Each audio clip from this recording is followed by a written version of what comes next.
Welcome, Salina and Saline County voters.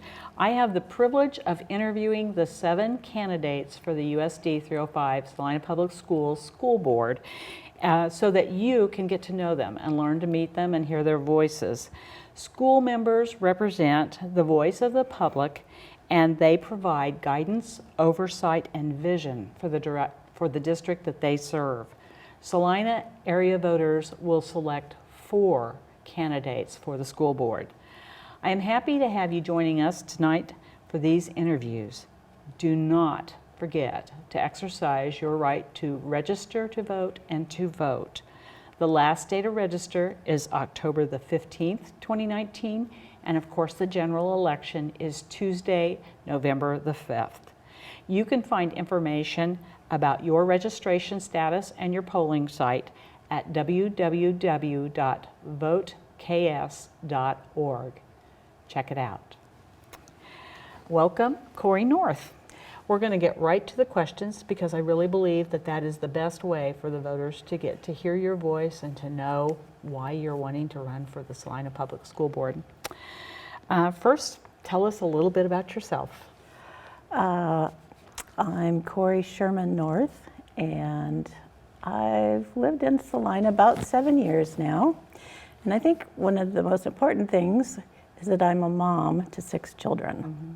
And so public education has always been high on our list of priorities. Yeah. And what do you see that public education has done for your children? Oh, they've gone out, the older ones have gone out and done great things all around the country. Mm-hmm. The younger 2 are still here, high school and middle school. And it's just amazing to see how different paths they all choose to take. Mm-hmm. Tell us a little bit about your work life. My work life is art museums. Mm-hmm. I'm an art curator currently at the San Zane Gallery over in Lindsborg. Before that, I moved to Kansas in order to go to KU for grad school and work at the wonderful Spencer Museum there and get all the great training. Great. Okay. So history is a passion. Is also, and without history, there's a lot of things have no context, right? That's right. So what is your connection to USD 305 Salina Public Schools? Well, that would be my children, of course, and we try to participate as much as we can. And so I just want to do my bit to help out and keep all the students getting the best education they can. What do you see as the role of public schools in Kansas? To help all our kids. And what do you and when you say all our kids, what do you think that should include? Everybody. I can't imagine leaving anyone out. Right. Yeah.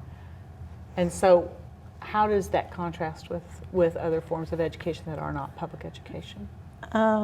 Private education can be very exclusive.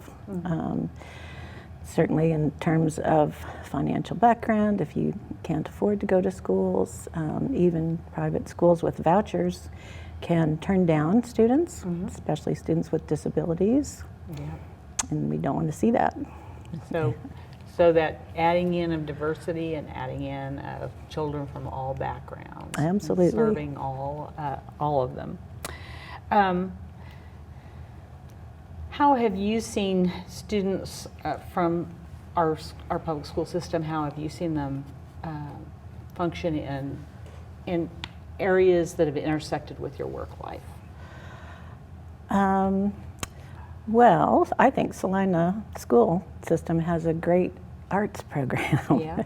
The theater in the high school is just always impressive, the things that they've done on stage. The orchestra, the youth orchestra here in Salina that also intersects with all the music instruction at the public schools. It's been great to be a part of that. Musical community.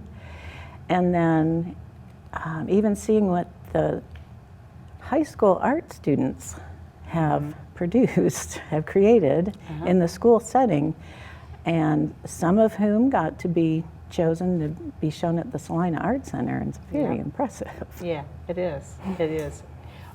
It's kind of nice the way the community wraps around the school and kind of gives kids those other venues. In your view, what is the role of a school board member? I think just to help the mission of the public schools. Just all the things we've talked about, helping each student, every student, along on their own life path. What would you bring? What are the unique gifts that you would bring to the Salina Public School Board? The past 3-4 years, I've been working on the state level, being a board member for the Kansas Museum Association. And so I think that gives me a little bit of experience working with the board and working within the structures to get things done, things planned and done. And so you're kind of a doer and an executor, and but also kind of picking where you're going to put that energy too. Yes, hopefully so. Otherwise, you're just without a direction. Yeah.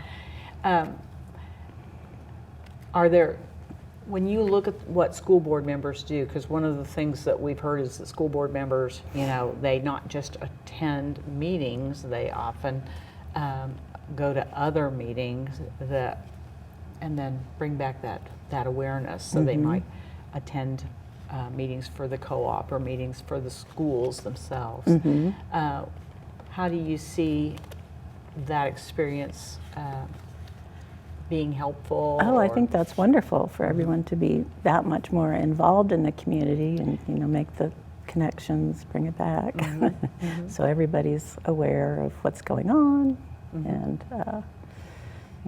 what needs to happen next. What needs to happen next. What's your level of satisfaction with funding for Kansas public schools? It has been frustrating the last some years, having our state education funding question having to go to the courts. So I am concerned about that, and I want to make sure that we keep on the path of getting the funding back in the public arena. And to the back to a sustaining level. And so I believe the Supreme Court looked at that decision and they said, at this time we're satisfied. And so, but they kind of made it sound like that they were a little provisional. They were going to keep an eye on Keep that. an eye on things, and that's what we all need to do. What do you see as your role in keeping an eye on things? Learning all I can about what's going on in our legislative offices, and firm believer in keeping in touch with our own representatives in Topeka. Yep. So I'm happy to add that. Yeah, and that's often that advocacy piece is not a prominent piece, but there needs to be that connection. What changes, if any, would you like to see to funding for Kansas public schools? I feel like I need to learn more about where each piece of our public education pie goes to before I can really address that sensibly. But I'm ready to learn, and I know there's a lot of reading that goes on in this board. Right. It's kind of got a steep learning curve, that's for sure. What have you done to prepare yourself for this role? I've met with a current board member, and so she talked through the way meetings work and the readings that you have to do and the other committees that you'll be expected to be a part of. So that was really good to hear. And the new superintendent has extended a lovely invitation to meet with her, so I will be doing that. And watching some of the past meetings. Courtesy of the Salina Media Group, right? Because that's part of what we do is bring those meetings to the public, because that's a valuable part of it. It is. It's a valuable part of transparency and making it available for the community to watch if they want and really find out. Do you have any thoughts about teacher salaries in Salina, Kansas? I'm sure, as everywhere, they really need to be bumped up. We can't have teachers having 2 jobs. And they need to have all the resources possible. Do you know teachers?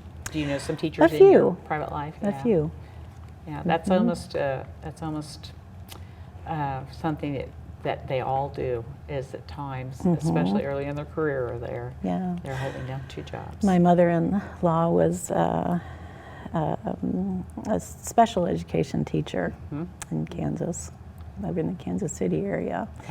And the stories she tells about the things she's gone through in her decades. Yeah, and it's an ongoing demand, that's for sure. So finally, what I'm going to do is give you time to look right into the camera and tell the people of Salina and the Salina area why they should vote for you to be one of those 4 school board members. Oh, well, thank you very much, Janet. I just really care about the schools, so I would do everything possible to help. Thank you.